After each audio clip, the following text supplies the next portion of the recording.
วันนี้เป็นวันธรรมเจ้าวันเนาะเป็นวันแปดคำอันพวกเจ้าพุทธบริษัทได้ทั้งหลายวันทานจะเป็นดินฐานที่พวกเราทั้งหลายมาบำเพ็ญกุศลทุกวันธรรมเจ้าวันเนาะ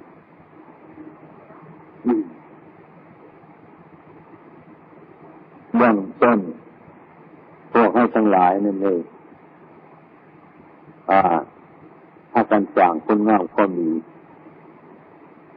เป็นผู้ประโยชน์หนึ่งคือการให้สิ่งของสองได้ทำบัตรสวดมนต์ได้สมาทานศีลอันนี้ซึ่งเป็นเครื่องปราบปรามกิเลสอันหนึ่งซึ่งมันเป็นเครื่องเศร้าหมองอยู่ในใจของเฮาเป็นอย่างแรกตอนนี้ไปเป็นโอกาสที่ต้องทำเพราะว่ามนุษย์ทั้งหลายเกิดมาต้องให้มีศีลธรรมขันไม่มีศีลธรรมมันจะเป็นมนุษย์เมื่อไรเราเรียกว่ามนุษย์ขาดศีลธรรมศีลธรรมทั้งหลายนั่นมันอยู่กับพวกเราทั้งหลายนั่นเนี่ยที่ห้าทั้งหลายล่ะหมู่จักมีกายวาจาดีมีจิตใจดีงามเรียกว่าศีลธรรมศีลธรรมศีลเรื่องทั้งกายธรรมได้จิตขาค้นนี่กายบ่งามกายบ่ดีทำบ่ดีเมาบ่ดีพูดบ่ดีเฮ็ดบ่ดีมันก็บ่เป็นศีลตัวเจ้าของก็เดือดร้อนมนุษย์ทั้งหลายก็เดือดร้อนนั่นนี่เรียกว่าศีลธรรมคือความจริงคนเล่าถ้าพูดถ้าทำถ้าเฮ็ดอย่างต่างๆพลาดจากความจริงเนี่ยมันก็บ่ดีมันบ่สบายนำความเดือดร้อนมาใส่บ้านใส่เมืองใส่ครอบใส่ครัวใส่วัดใส่ว่าใส่ชุมนุมชนต่างๆที่มันบ่ดีเกิดบ่ดีขึ้นมาเรียกว่าขาดจากศีลธรรมถ้ามันเดือดร้อนเมื่อไหร่เป็นต้นมันขาดจากศีลมันขาดจากธรรมรู้กันทันโดยมากพวกเข้าทั้งหลายบ่ได้คอยพิจารณาพุทธศาสนาของประเทศไทยเฮาเนี่ย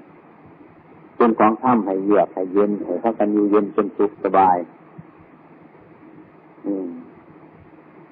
น่ะมันสิเฮ็ดหยังมันสิพูดหยังคิดหยังก็ตามพุทธศาสนาให้มีศีลธรรมมีความอบอ้อมอารีอย่าพากันตื่นเต้นให้ว่างไว้เฉพาะเจ้าของคนให้รู้จักเจ้าของตระกูลเราพอปานใดความรู้เราซ้ำใดอาชีพเฮาซ้ำใดคนใจพูดซ้ำนั่นให้ทำซ้ำนั่นให้หาจักกันทุกอย่าง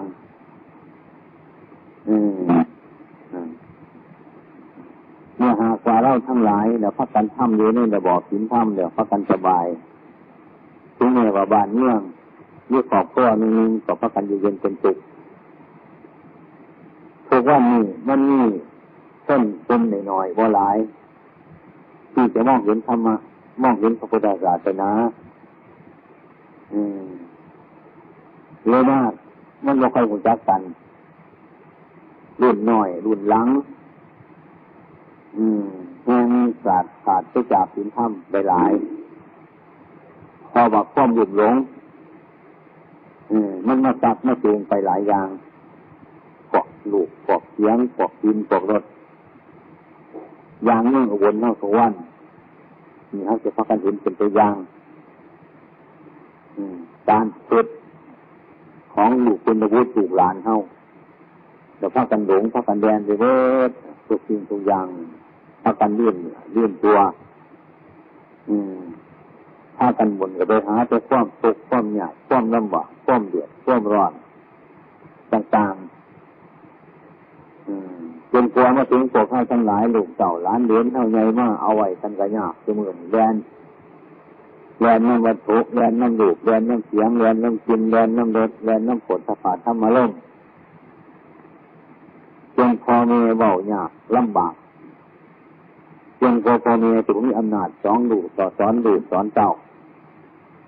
นี่ละเรื่องขาดทิ้งทำมันเดือดร้อนจังสิเดือดร้อนเฉพาะปัจจุบันสอนกันบ่ได้เว้าบ่ได้ลูกก็จะฟังพ่อแม่อันนี้เรื่องขาดทิ้งขาดทำเรื่องขาดเมตตากรุณาโมทิตาอุเบกขาทั้งพ่อแม่ก็บ่ค่อยสอนลูกทั้งครูบาอาจารย์น่าเป็นต้นก็บ่ค่อยสอนบ่ค่อยได้นำสั่งสอนในทางที่มีศีลธรรมอันใดบวชว่าประพฤติปฏิบัติก็บ่ได้ประพฤติปฏิบัตินับวันสิได้บวช7 วัน15 วันเดือนนึง2 เดือนเท่านั้นเพราะนั้นพุทธศาสนานี่มันไม่ได้เป็นของเศษอันนึงจ้ะอาตมาเคยบิณฑบาตบ้านนึงหรอกอาตมาได้ไปบิณฑบาตหมานได้หลายแนวอยู่เป็นพาไปบิณฑบาตตอกนึงแล้วนางแล้วตอบอยู่ว่าบอกไม่ออกอยู่ทั้งเฮือนว่าถ้าไปบาตเด้อแต่บนมันมาล่ะเรื่องมันไป2 มือเลยตัวว่า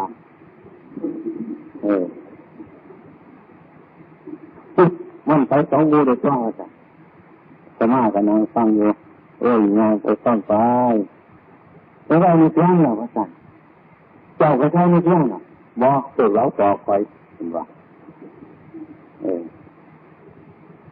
ไม่ถูกแล้วเราจอบงานไปวันนี้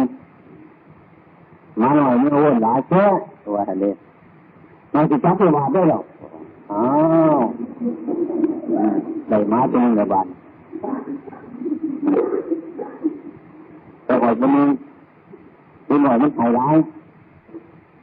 บอกวันเท่ามันกับวันเจ้าคุณจับตัวมาได้เพราะว่าได้ขึ้นมาหน่อยได้ขึ้นเล็กหน่อยได้ขึ้นไกลหน่อยมันร่วนเขาสิจับตัวมาได้นี่ละตัวบาดเจ็บไว้ขอเขาแบบนี้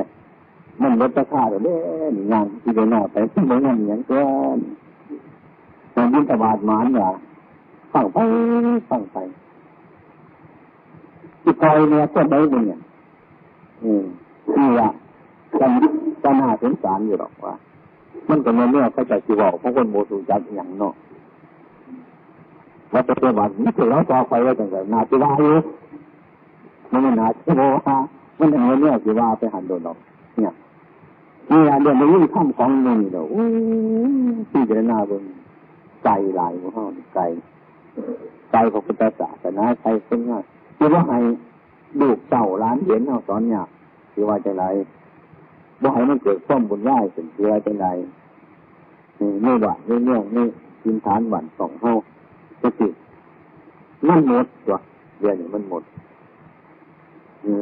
คนประพฤติปฏิบัติศาสตร์แต่ยังน้อยมันยังโมหลายมันยังน้อยอบรมมาใหม่ย่างแต่ว่าเคยข้ามาเฮ็ดมาทำอยู่นี่นะเป็นต้นอันนี้ไม่เป็นของเก่าๆแต่ๆเลยของพระพุทธเจ้าเข้าฟ้าเฮ็ดฟ้าทำมาแต่ๆเดี๋ยวมึงจนมันดมมันจมมันผมยินผมหยาไปว่าทุกสิ่งทุกอย่างในสมัยก่อนในสั่งก่อนเจ้าพิฆาจารย์ของพระเจ้าพระสงฆ์คนโมเดลาจังสั่งโมเดลาไปจังหันจังเอื่นเนาะถ้าเจ้าพิฆาจารย์ยินสบายภาษาหยาดโยมพัฒนาอยู่บ้านสมาวันเป็นบางขังบางข้าวจะสิเป็นต้นถ้าเจ้าพิฆาจารย์ว้าจะสั่นน่ะใครมียังกระใจเด็กกับพระเขามาคบมาชันเมื่อใจความสบายเดี๋ยวความเย็นเป็นสุขบนอยู่บนนี้ทำต่อมามันจะเป็นในการว่าพระก็เลยการยินถวายกันซะเลยมาไม่ออกก็ได้โมจักใส่บาตรกันซะนี่เป็นของมันกินไปหมดจะกินตัวอย่าง สมัยก่อนเนี่ยพระพุทธเจ้าของเฮาเนี่ยคนเที่ยวยินทบาทโปรดสัตว์ทั้งหลายไปมาเพื่อจะพบกับพวกสัตว์ทั้งหลายเพื่อจะพิจารณาดูเหตุการณ์ทั้งหลายเดี๋ยวพิจารณาจะพิจารณาให้ความสะดวกเจอญาติเจอโยมแก่โปรโมกุลเนื้อคารวะพอสมควรสมัยนี้บ่ฮู้จักเหตุมันไม่บ่ฮู้จักแต่เราควรจะฝึกปฏิบัติยากลำบากต้องทนทุกข์ทรมานหลายอย่างหลายประการนี่คือว่าคำสอนเนี่ยมันจมไปพุทธศาสนามันจมมันโอ้แล้วก็ผู้ที่มาเห็นเนี่ย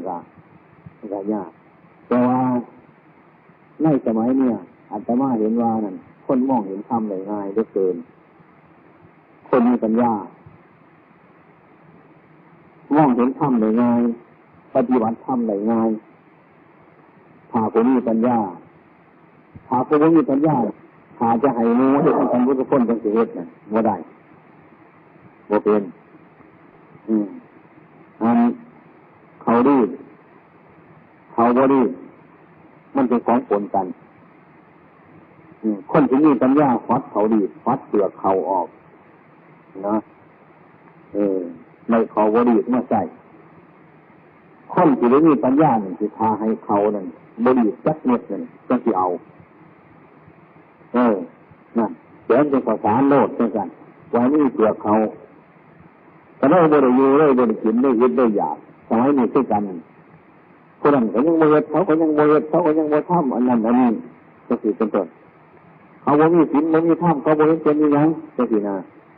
มันก็ต้องกันว่าทุกคนต้องเฮ็ดด้วยกันมีแต่ทุกคนบ่ได้กินข้าวมีทุกคนมีปัญญาหน่อยคนโง่คนมีปัญญาทุกอย่างนั่นทุกอย่างนั่นของดีของตัวมันผลกันอยู่ที่แนวมันจะยังไรยังนึงเลย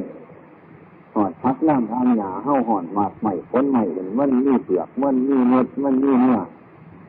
ทำคนนี้ปัญญาก็เอาเม็ดมันดอกเอาเปลือกมันดอกแย่งเอาเนื้อมันไม่กินไม่ใช่คนนี้ปัญญาคันพวกนี้ปัญญาเนี่ยเสียหายมันมีตัวเนี้ยเอาวัตถุเนี้ยนั่นอันเนี้ยเดือดเอาวัตถุนี้นั่นเลยไม่ได้กินทั้งใดคือกันโลกมันวุ่นวายอยู่เสมอตาเห็นก็วุ่นวายหูได้ฟังก็วุ่นวายจมูกดมกลิ่นก็วุ่นวายถูกต้องทั้งกายก็วุ่นวายใจนึกคิดก็ไม่เรื่องวุ่นวายข้อวุ่นวายทั้งหลายโดยนี่คือโลกมันบ่ได้อยู่สายได้ยินน้ำตาหูนี่จมูกนี่ลิ้นนี่ตายมันเนื่องถึงว่าเห็นความวุ่นวายมันฟังอย่างนี้ของวุ่นวายมีความวุ่นวายในดินในเบี้ยมันวุ่นวายต่างๆเรานี่แหละนี่จะโลกวัฏจักรแหละมันเป็นโลกพระพุทธเจ้าเข้าจังจะให้พิจารณาจักทั้งหลายบ่ฮู้เรื่องเล่าไปมาต่างๆบ่จักมันโลกอยู่ไสหยังอยู่ไสหาจะความเจริญมันเจริญไปแล้วมันก็คือกันกับร่างกายเฮามันเจริญมันจะเรื่องมันจะให้หน่อยมันจะเรื่องจะใส่เดินมันจะเรื่องจะให้เผามันจะเรื่องจะให้อะไรมันเผาจะเรื่องจะให้มันตายเนี่ยมันถึงจะเรื่องจะตายนี่คือความจะเรื่องของสกุลร่างกาย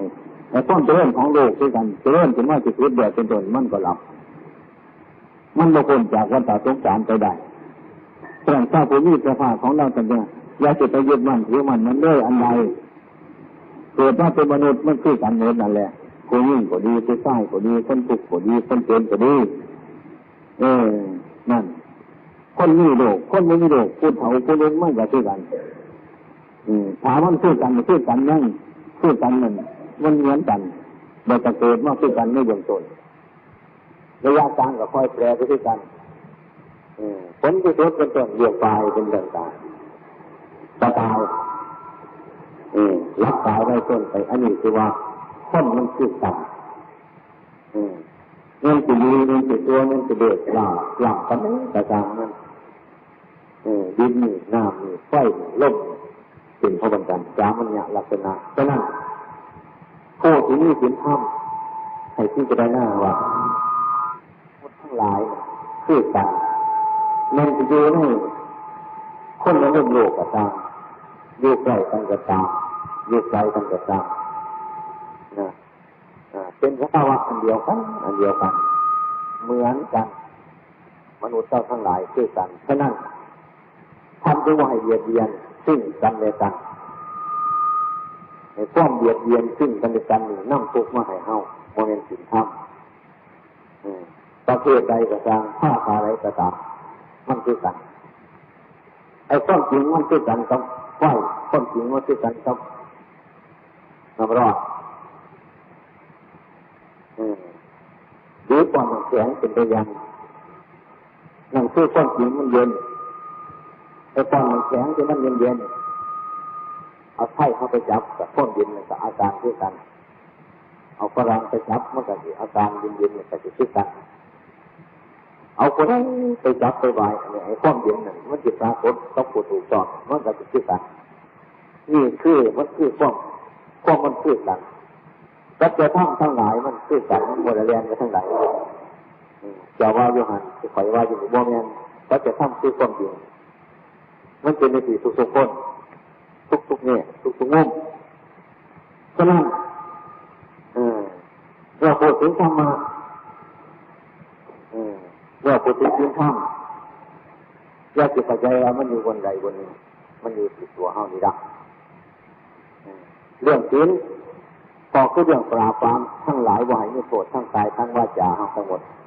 นี่ก็อยู่ในเฮาธรรมก็คือเรื่องจิตใจของเราให้พิจารณาเห็นสภาวะทั้งหลายตามเป็นจริงอยู่เสมอก็เรียกว่าธรรมได้แก่กายกับใจได้แก่รูปธรรมหรือนามธรรมนะบ่ได้ยินใจแค่นั้นท่านจะเป็นว่าปฏิบัติธรรมมันจะใส่ธรรมธรรมะของทุกสิ่งทุกอย่างทั้งหมดเรียกว่าธรรมอันที่ตาละมองเห็นเป็นต้นไม้เป็นก้อนหินเป็นอิหยังสารพัดก็ตามเรียกว่าธรรมทีนี้เรื่องของตาบ่เห็นคือจิตใจเป็นนามธรรมนี่ก็เรียกว่าธรรมมันพาเราทุกข์ได้เพราะธรรมสองอย่างนี่ล่ะมีตาเห็นรูปก็พาเราทุกข์ได้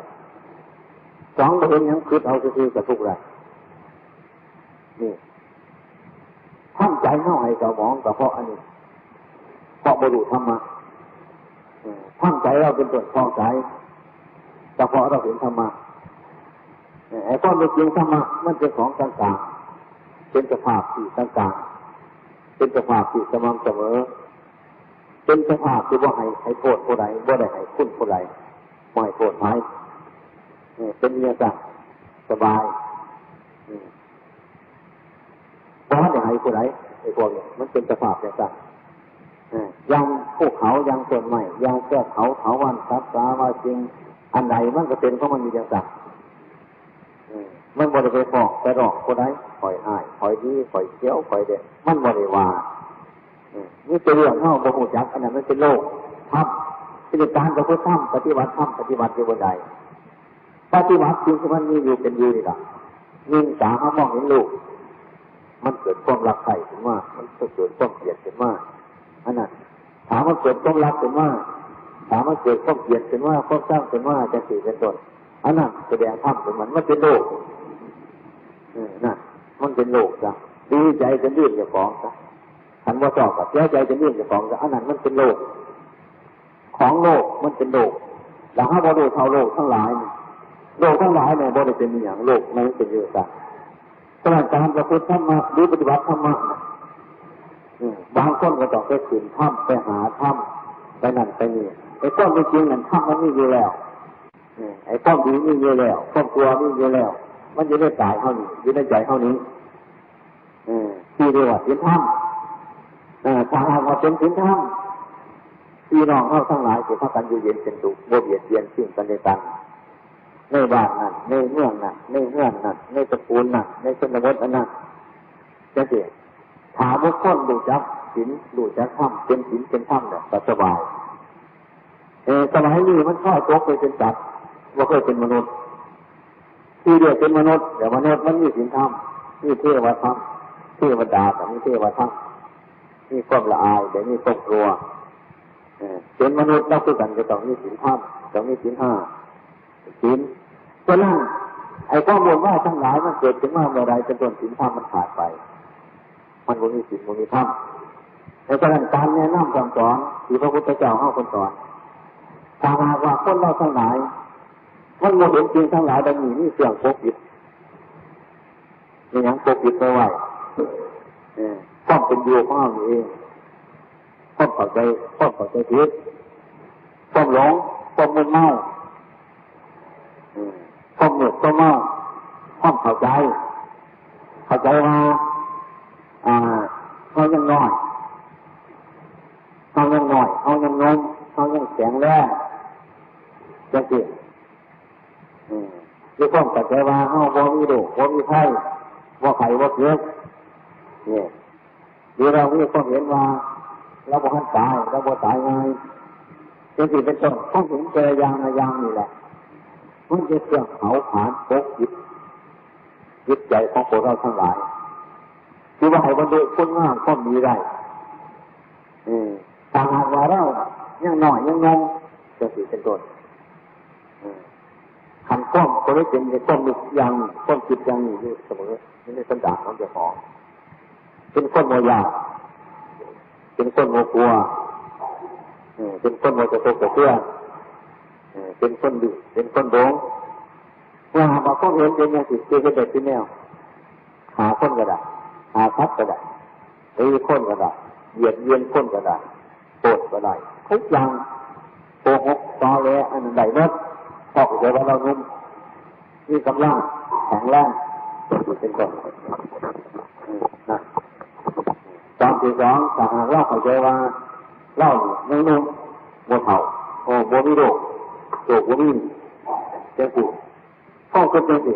ฝังไว้ในจิตสันดาน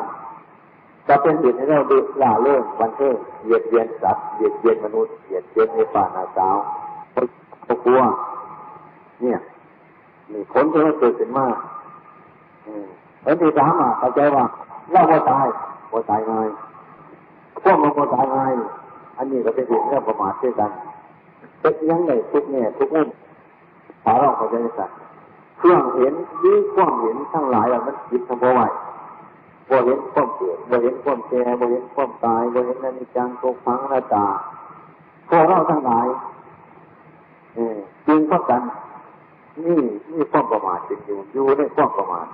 บ่รู้จักบุญบ่รู้จักคนบ่รู้จักบาปทั้งหลายแต่เพราะความประมาทนี่เองเพราะความหลงทั้งหลายเราอยู่มันปกปิดไว้ฉะนั้นเข้าที่ท่องกันยังไม่ดีเรื่องพุทธศาสนาเข้าพักกันมาปรับปรุงให้มันน้อยได้ที่สุดทำมันที่น้อยได้แต่จริงที่ความตัวทั้งกายเรานี่ทั้งวาจาเรานี่คอยเสื่อมคอยคดในเวลานี้ในสมัยนี้ว่าทับแจกเท่าไหร่ข้อแย่งเอาคนงามคนดีได้อยู่บ้านจนบ้านมืดบ้านหนายังคงมีปัญญาหาสินทรัพย์ได้ไปได้เก็บได้ที่นี่ถ้าหากว่าเราเข้าใจอีกอย่างหนึ่งในสมัยมันบุญว่ามันดื่มเริ่มเข้าไข่เข้าหัวน้องๆลงเขาหน้าเข้าสบายเขาตุกเข้าทุกเขาหอดเข้าเย็นนี่ให้มันตัดเป็นสิการงานตัวจริงทุกอย่างที่มันทำยากผู้ใดทำได้ผู้นั้นมีปัญญาทำไม่เพราะแล้วมันนักบุรุษผู้ใดมาแบกได้ผู้นั้นมีกำลังหลายเนี่ยอันไหนมันลำบากได้ผู้นั้นมีความขยันมีความอดทนมากมีความมีมากที่นี่ได้ทราบว่ามันมืดหนาปัญญาหยาบสิ่งทั้งหลายเป็นอยู่เข้าพ้นผลตับจากจะยิ่งไปตามลายเอามันพอถึงพ้นเรื่องที่หาให้มันพ่อมันครบขันมันพ่อบ่ได้มันพ่อบ่เป็นดิ้นหลายกับเองเมื่อยหลายแต่เราพักกันที่จะได้หน้าที่นี่กว้างเข้าหาธรรมะเข้าหาศีลหรือเข้าหาธรรมคำสอนพระองค์สมเด็จพระสัมมาสัมพุทธเจ้าตอนในสมัยอันนี้ถึงธรรมอันนี้มันยังเก่ามันยังใหม่อยู่เสมอว่าเด็กเป็นของเก่าเป็นของใหม่เป็นของท่านสมัยว่าเวลาสมัยคือการถือเฮาคือเสือเฮาคือป่าของเฮาคือเครื่องแกงเหนือเจนตัวต่างๆเฮาอันนี้เป็นของหลาสมัยได้ เป็นดาบสมัยหนึ่งใส่ยันสมัยหนึ่งใส่ยันสมัยหนึ่งใส่ยันธรรมะเลยเป็นในจัดว่าดาบสมัยจะเสียที่ดาเนี่ยเอาท่านพูดถึงการในท่านมันเสียว่าเมื่อคนหนึ่งยืนหน้ามาเอาหน้าไม่กินไม่สิดีบ่ลาสมัยบ่อยากเอายืนหน้ามาเดี๋ยวไม่พอหน้ามาเอากินไม่สิมันลาสมัยบ่หรือเอาอยู่เป็นต้นเป็นไปบาดเขาแกงข้าวเขาให้กินไม่สิข้าวก็กินเนี่ยมันก็สบายลาสมัยบ่นี่ความลาสมัยบ่ไอ้พวกที่มาเบียดเบียนสิ้นกันในกรรมนี่ล่ะยังไข่บอกขโมยเจ้าก็บอกขโมยไข่ผู้เบียดเบียนไข่มันลาสมัยบ่หรือมันยังอยู่ที่เก่ายังปวดที่บริบงามปวดปักฝังปวดเจ็ดพอเสียดข้ามอยากเปิดเชื่อทั้งหลายปวดเสียดจ่อยดีจังสิมันลาสมัยบ่ที่นี่การปฏิวัติธรรมมันไม่จริงโบราณสมัยนั่นคือการให้ผ้านี่ก็ว่าหันหลาสมัยให้ผ้าตามนี้ตามใดของเราเพื่อป้องกันมัธยะสนีเนี่ยเงินเสียเอาให้กันมันอยู่ในโบราณสมัยให้ไก่ให้สุนัขให้หมูให้ง่วงให้กล้วยต่างๆให้มันได้กินได้อยู่เนี่ยอันนี้มันก็โบราณสมัยสัตว์มันก็ยังดีใจเดี๋ยวคนก็ยังดีใจผู้ให้ก็ยังสบายใจผู้เอาก็ยังสบายใจว่าเรียกตามเรียกเวลาว่าเรียกย่ำเจ้าย่ำสวยย่ำลายย่ำคำว่าเรียกอันใดตระกูลอันใดอันนี้ให้ย่ำใดเป็นบุญเป็นกุศลเป็นไปอันนี้เวลาสมัยเวลากันเลยนะเวลาสมัยของเวลาสมัยอันนี้เป็นธรรมอันนี้ของเก่าอยู่ของเวลาสมัยดาบสมัยมันเป็นถึงเนี่ยว่าองค์สมเด็จพระสัมมาสัมพุทธเจ้าของเราที่นิพพานไปแล้วนั่งแต่การท่านนี่ก็ยังใสอยู่ก็ยังสะอาดอยู่ยังมีต้นจริงอยู่ยังเป็นต้นจริงอยู่เมื่อหากว่าท่านมีต้นจริงเมื่อต้นต่อไปถึงต้นจริงนั้นแต่ยังมีความสงบอยู่แต่ยังมีความสบายอยู่อันนี้ของทั้งหลายเรานี่เป็นอยู่อย่างนี้เอง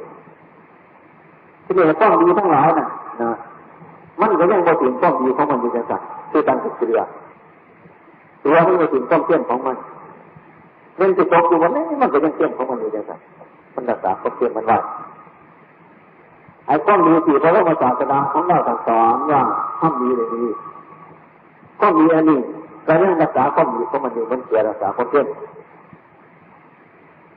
อย่างเราทำดีน้ำคนก็ทำดีน้ำเล่าบางคนเขามีปัญญาหน่อยแต่เดี๋ยวทำดีไม่ได้ดีเข้าทำดีก็คนนี้ไม่ดีนะเข้าเขามีปัญญาหน่อยนะแต่จะเข้าใจว่าเข้าทำดีไม่ได้ดีอันนี้คือข้อเข้าใจผิดของเขาทั้งหลายก็ดีนะต้องรักษามันไว้ก็ดีต้องรักษาก็ดีไว้คือเสียรักษาก็เช่นไอ้ตัวน่ะ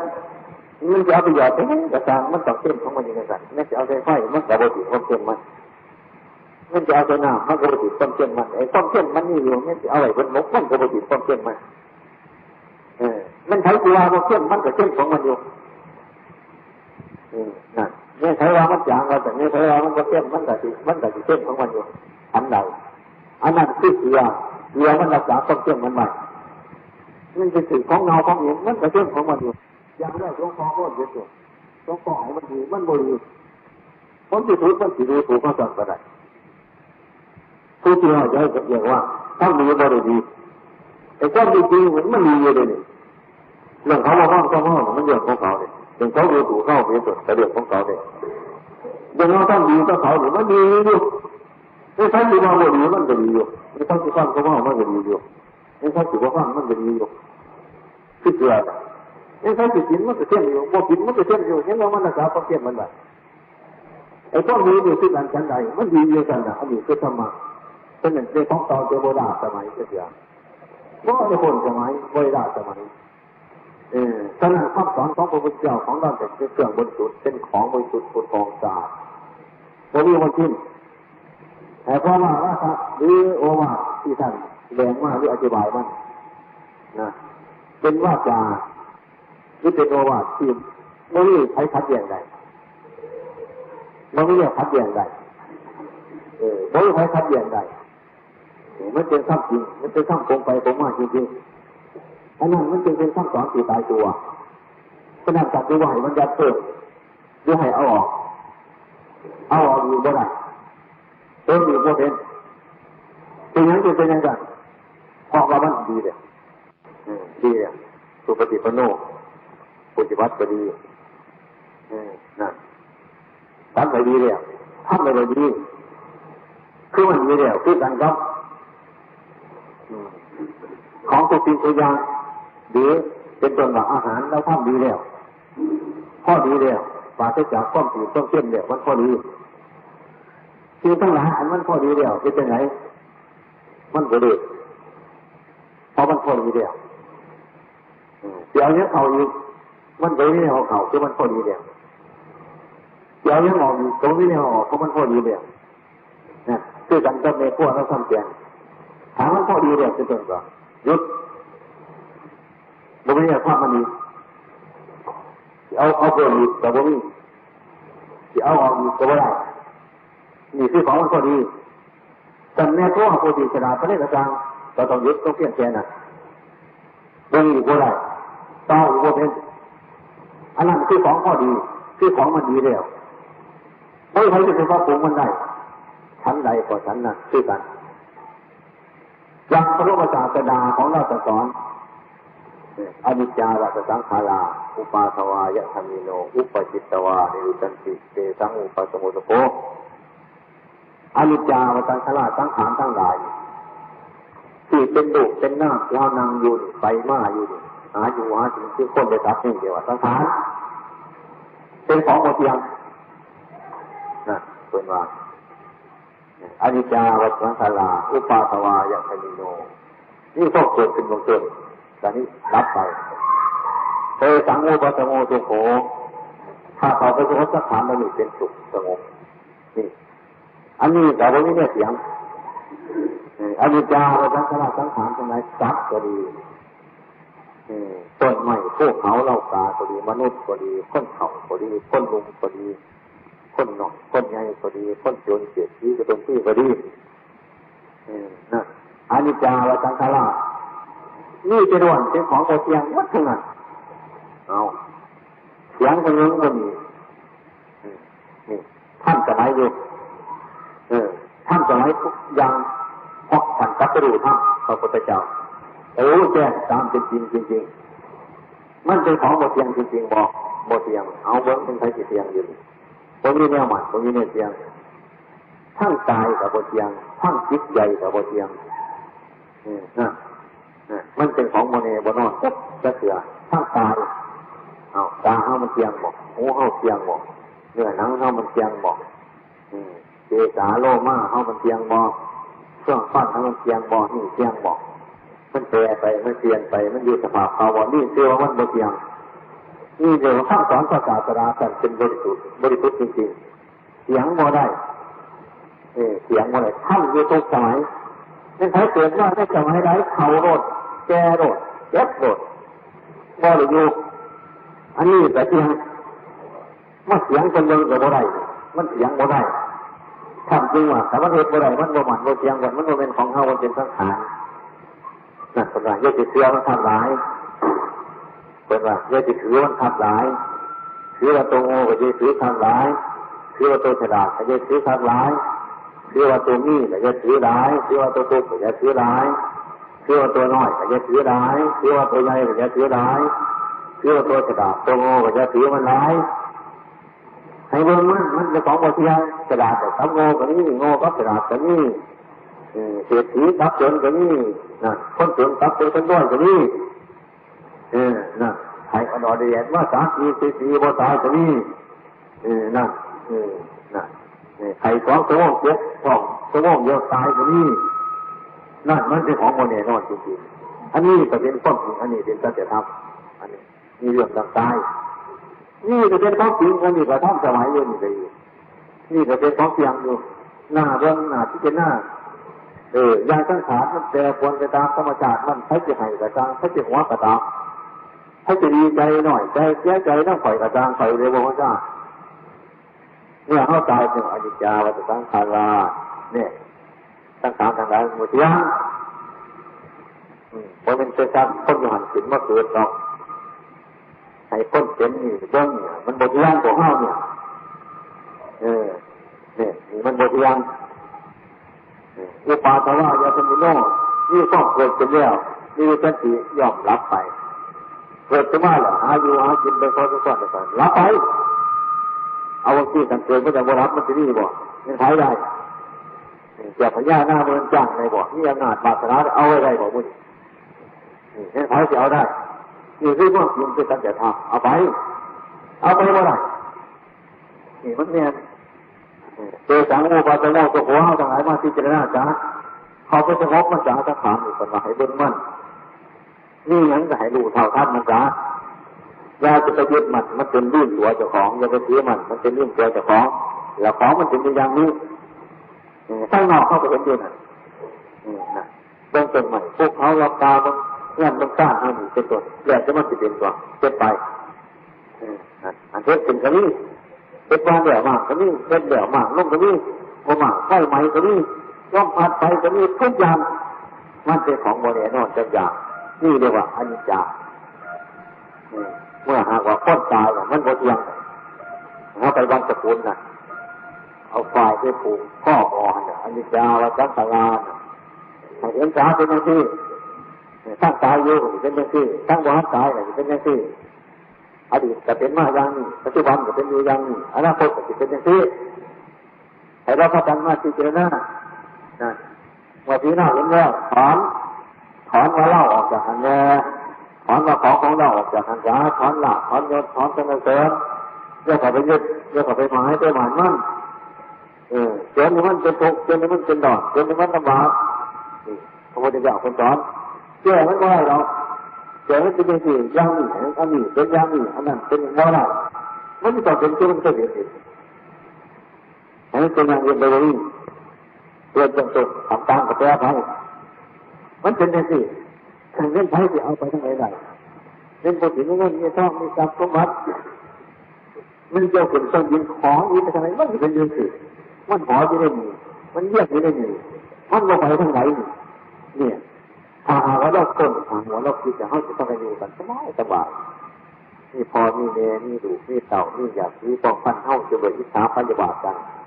เข้าใจอภัยนั่นกันเข้าถึงนี่ต้องคือทรัพย์ทุกสิ่งต้องกันวัดสายธรรมะนี่เป็นนั้นมันสบายหลายนี่พระพุทธเจ้าจะให้เข้ากันนี่สินธรรมเห็นธรรมคอยจะไปแย่งเอาของคนนั้นคนนั้นจะไม่แย่งของโมนี่เราอันนี้เนี่ยเอาไปยัง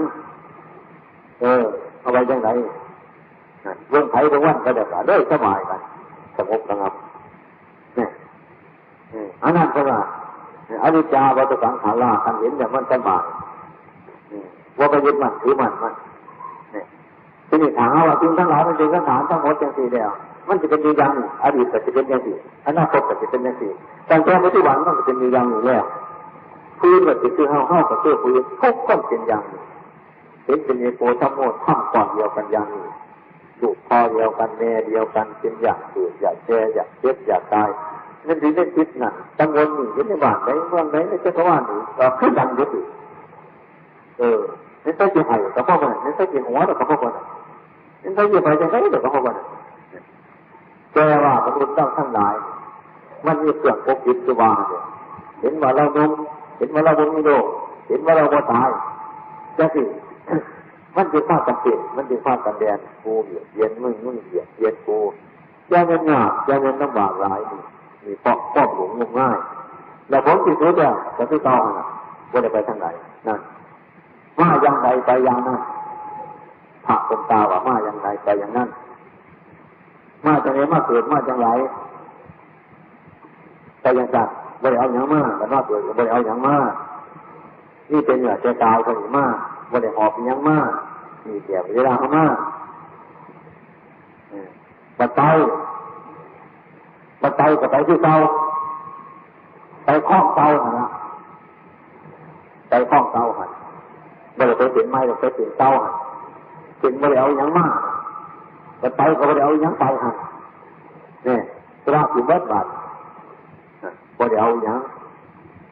ที่เอาอย่างเห็นหน้ากินเขาอยู่ก็จะเอาไปบอกหอดต้นเขามันก็เสียตัวเงินเดือนเงินดาวเอาไปทำบอกเบี้ยมันน้ำน้ำมันนิดตัวเอาไปทำไรบอกทีนี้อย่างนี้ฝ่ายยังว่าจะไปทางเตาตลอดไปที่เตาบ้านแล้วไปทางเตาถ้านั่งไปได้เกี่ยวเจอเตาเนี่ยเขาว่าเดี๋ยวโล่บางทีแต่10 ปี10 ปี100 ปีทั้งรอบเบิ้งเกิดว่าให้ยังเกิดว่าก็นอนอยู่แต่เดียวเฮาไงว่าเรื่องกับข้าสีมันได้แต่สีอย่างเงี้ยมันได้เป็นเงี้ยจะแต่เดียวได้หน่อย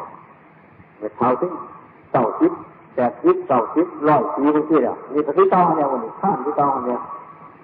สีมันได้แต่สีอย่างเงี้ยมันได้เป็นเงี้ยเลยวันนี้สีออกจากสีท้องมากินก็ได้ปล่อยเดียวปวดไหวกันแล้วนอนมันเพื่อนปล่อยข้ามมันที่เตาตรงนั้นอย่างหนูน้องหลานมันที่เตาเนี่ยว่ะมันจะได้หน่อยที่เตามันไปห้องเตาวันนี้ตัวไปเลยเนี่ยมันเป็นตัวต่างกันที่อันนี้มันเป็นของจริงเป็นของนี้หน่อยฮะให้เรามาพิจารณาคันเรามาพิจารณาอันนี้ได้แต่ไม่จะเอาไปยังหลายไปไหนเอาไปยังหน่อยไปไหนแต่ที่ทุกไปยังหลายนะ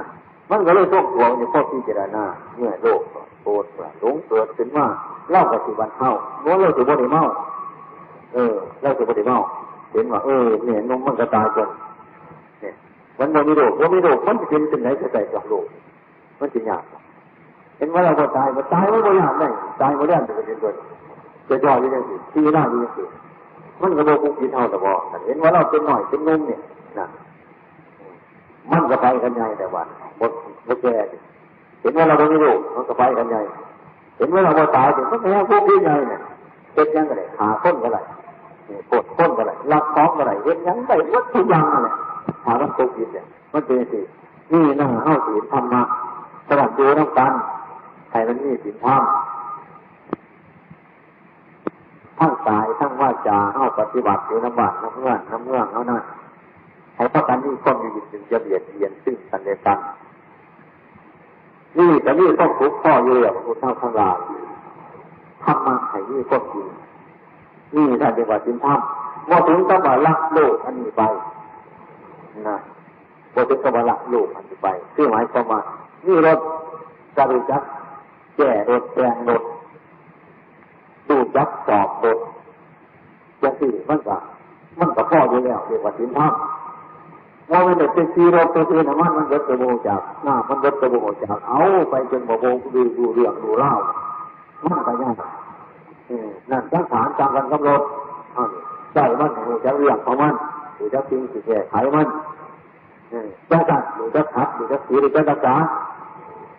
มันก็เลยความสบายมันก็เลยความสะดวกที่เขาอยู่ต้องกันนี่ก็คือการกันได้ถ้าเราไม่ถึงท่ามนะแก้ต้องคิดออกแก้ต้องตัวออกแก้ต้องทุกออกเข้ากับพระกันสบายเน้นยืดใส่เงื่อนใส่ซ่านใส่บ้านใส่ช่องกันเข้ากับพระกันสบายเรื่องของนี้สิธรรมมันไม่สิธรรมมันก็เป็นมนุษย์ว่าอะไรอันนี้มันไม่ว่ามนุษย์อันนี้เรื่องมนุษย์เนี่ยมันก็สบายแต่เข้าว่ามันมนุษย์มันเป็นอย่างสีแต่อันใจมันเป็นเปรตเป็นผีมันเป็นอย่างสัตว์ตัวเรื่องปฏิบัติธรรมอยู่ใจวันปฏิบัติธรรมอยู่มันยืนต้องเข้าเนี่ยธรรมนี่มันจะของอยู่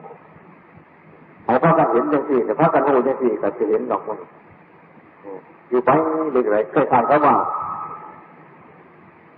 เข้าไปอยู่บาปเลยนี่นะเข้าไปอยู่บาปคนเนี่ยไปอย่างที่อย่างดอกฟ้าอยู่บาปคนนั่นนะเข้าจิตคิดอย่างไรเขาก็คิดว่าถึงเมื่อบาปเขาอยู่ทางที่มาถึงเมื่อบาปเขาอยู่คือเขาคือไปทำยังเป็นรักฐานในบาปคนกับผมอีกเนี่ยเพราะเขาถึงเมื่ออยู่ยังเข้าไปไหวยังสิไปเรียนใหม่ยังได้ปลายังสิไปสั่งทำดูตัวข้าวจังสันมีพวกกี่เรียนกับมาเข้าสิเอารถขนปูนไปเตี้ยความผิดอยู่คุณบอกแต่เห็นพ่อแล้วกันตัวจะมาเท่ากับจะมาเอาลักมาฟังถึงยังไม่เห็นเป็นพ่อเด็กกลุ่มเรียนกลุ่มคนขันมาแล้วเข้ากับจะมาจะดีพอมันจะโลกนี่ก็คือกันนั่นเดียวจะไปต่างเงินต่างนะว่าของกูของมึงของเราของเขาพนันบอก เพราะหน่อยนึงจะหนีตัวกูเห็นบอกคนหนีคนมา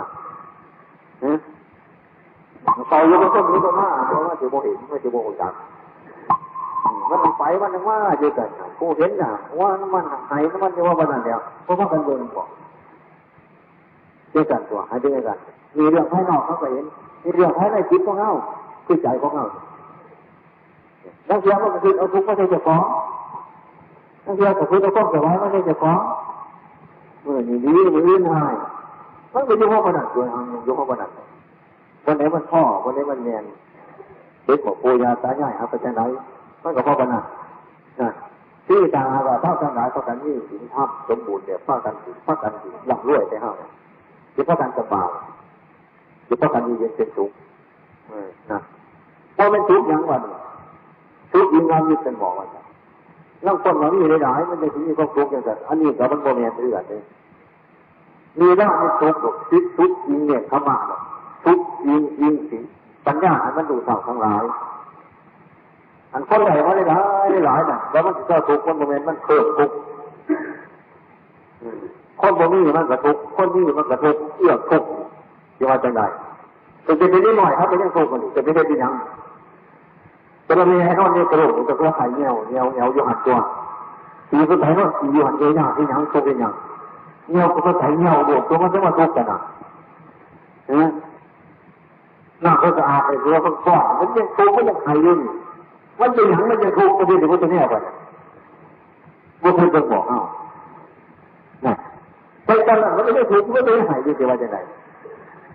อยากมาหาเองได้บ่ที่สบายแต่ตอนเนี่ยเห็นว่าอย่างไรยุ่งแก้วอยากให้เห็นกินยุ่งแก้วกินอยากให้เอาบาดหายเงี้ยซะบาดไงว่าเนี่ยแต่ยังทุกข์ที่เราว่าแบบนี้ก็ดีหาอีกก็ทุกข์อยู่เพื่อนให้จริงแต่ทุกข์อยู่นี่เรื่องปัญหาคือความอยากมันพ่อเป็นเสียหรอกแกเป็นเล็กน้อยเขาจะไปเอามากินเรียนไหนแต่จิตสบาย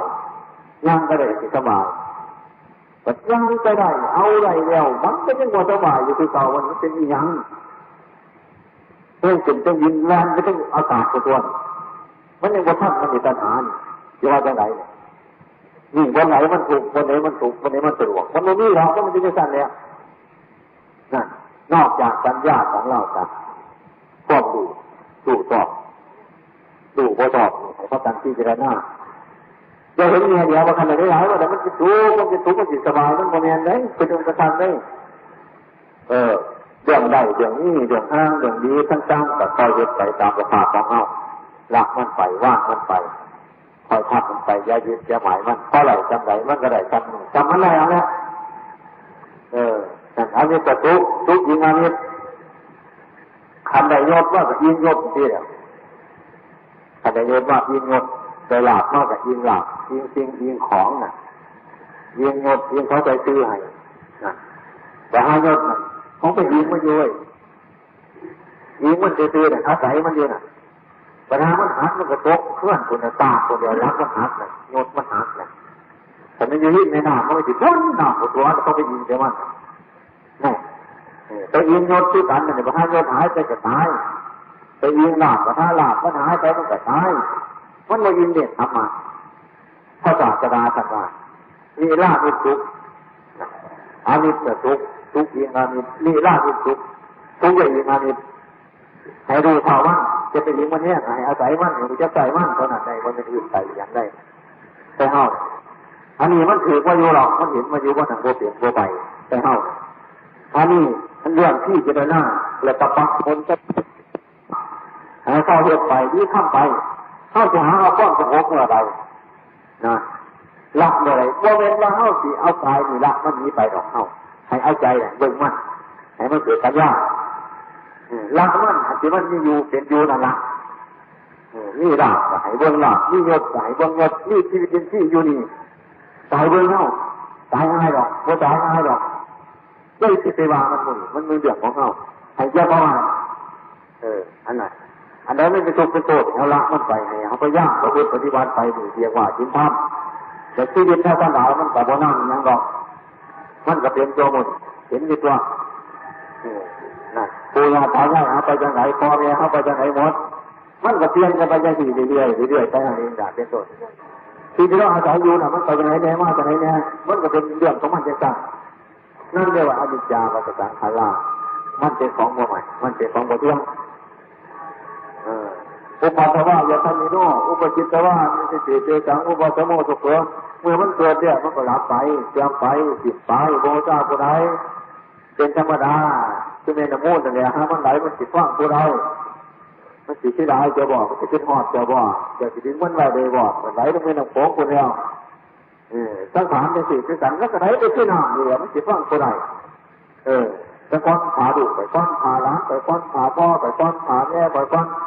ขาหนักขาหนีก้อนบัดดันก้อนบัดหนีก้อนมันสิวันไหลเนี่ยน้ำมูดมันก็ไหลไปยังสั่งอย่างมันสิว่าซาผู้ใดมันสิว่าซาฟังบอกอันนี้ต่อคือการฉันใดหายแล้วรู้จักมันเป็นอย่างสั่งก็เดี๋ยวเข้าไปที่สั่งเนี่ยสั่งตัวไว้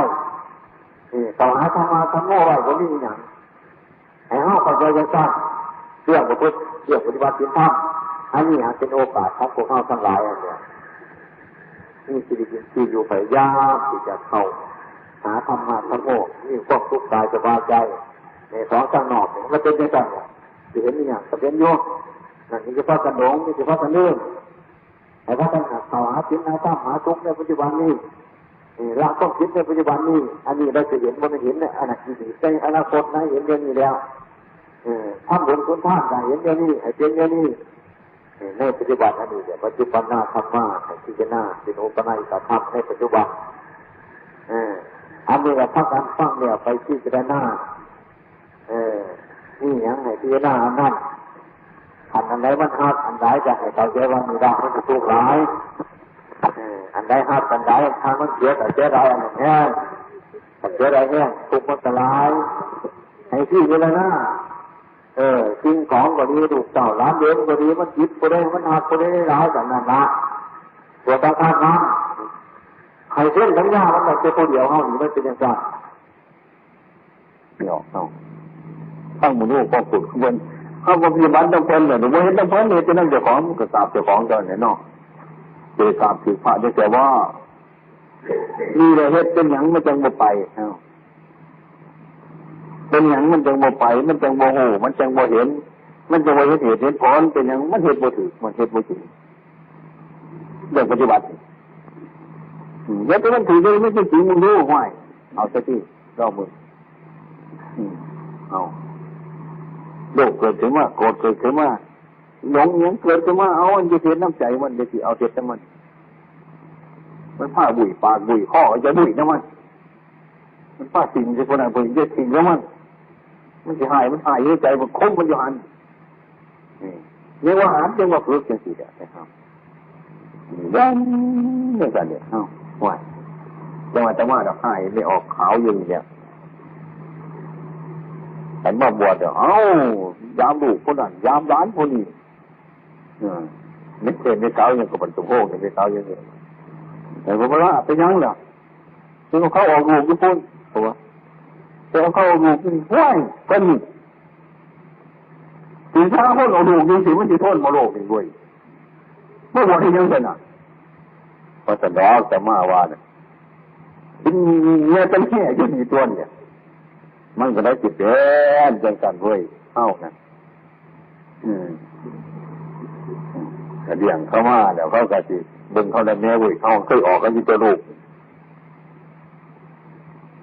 เชื่อจังไงวันว่าเรื่องสิ่งเหล่านี้มันก็ให้มันเก่ามันน่ะเดี๋ยวจะได้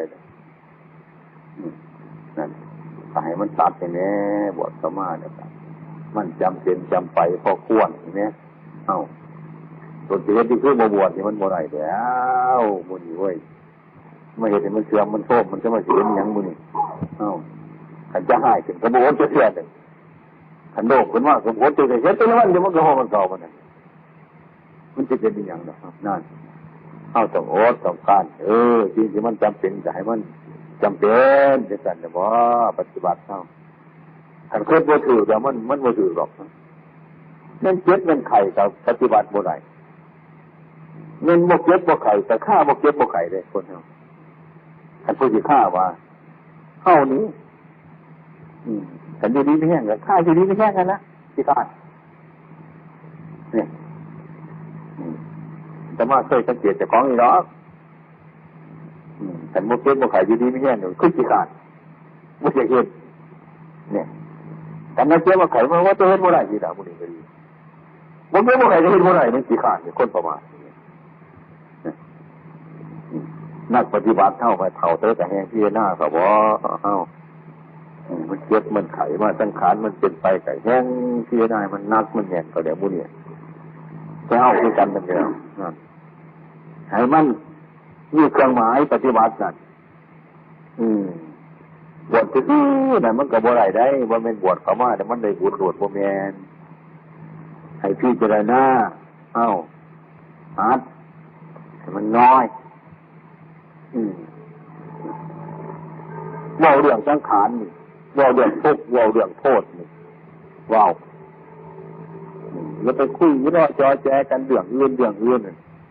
เข้ามุ่งหน้ามุ่งตามาแล้วออกจากลูกจากร้านจากเพื่อนจากก้านมาแล้วแต่เท่ามาเฮ็ดเนี่ยเข้าสิเฮ็ดนี้เป็นตัวเป็นปฏิบัติเป็นดอกเว้ยเอ้ามันบ่ได้เด้เฮ็ดจังซั่นให้หัดจะกองให้มันได้เขามาหาอีหยังแล้วเป็นไงบวชมามีความหมายยังไงเขาจะมาเฮ็ดอีหยังหน้าที่การงานเขาคืออีหยังแน่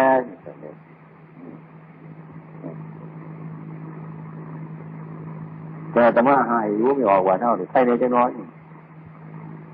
เดี๋ยวมันบุญพระเวทวันไหนไปวันนั้นบุญตุ่งบุญผึ่งวันไหนไปวันหันงานศพก็ไหนไปวันหันปล่อยไปแต่มาอยู่มันเป็นญาติพี่น้องต่างๆที่นี่รอเราบอกไปเห็น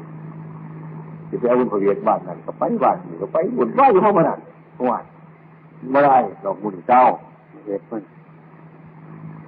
ตัดปลาเราให้มันน้อยปฏิโภคกังวลให้มันน้อยเขาน้อยเขาให้มันน้อยแต่ตัวเขาสิรามพงรามไผ่ก็ที่เขาคือจะพยายามคนนั้นมือหนีก็ไป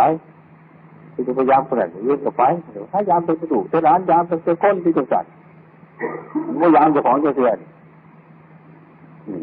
มันยากมือหนีไอ้มันร้อนแล้วเอาถือเยอะมันถือไหมเขาวดใจเขาวดปล่อยวดใจเขาเป็นยังไงที่ตั้งตัวบวชแต่ว่ามันดุร้านมันร่นนะที่น้องเขามันอยากมันช้าจะกันเนี่ยไปกับไปตัวข้าวมาเป็นพระเป็นเนรเป็นนักบวชนักพจน์เนี่ยขาวเมขี้ที่กันไปกันครับมันเกิดไปน้อยอยู่ในเพื่อนเขาเนี่ย3 มื้อ4 มื้อเดือนหนึ่งผลห้วยไปนอนอยู่น้องเขามันก็ถูกเขาส่วนนอกคนอย่างที่ไปนอนอยู่น้ำมันก็มาสิเป็นเจ้ามันโมเมนตัวแล้วว่าเห็นมันมวนมันสะดวกอ่ะคนรักษาศีลกินเจไปนอนเลี้ยงลูกน้ำร้านน้ำเงินน้ำซ่านต่างๆเนี่ยเขาอยากแล้วอยู่หันแล้วมัน